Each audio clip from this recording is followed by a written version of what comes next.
Биздин каналга кош келдиңиздер. Биздин каналда биринчи болуп жатсаңыз катталып кетүүнү унутпаңыз. Бул видео сизге жаккан болсо, башкалар менен бөлүшүп кетүүңүздөрдү суранабыз. Мына туугандар, элдин акчасы менен салынган жерден отко отуруп 30 сомдон элден алышат экен да.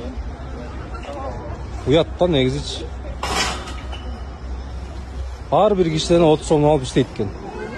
Бирок бул элдин эмеси менен салынган. Ошентип ар бир точканы бизнес кылышты да. Анан документи бул экен.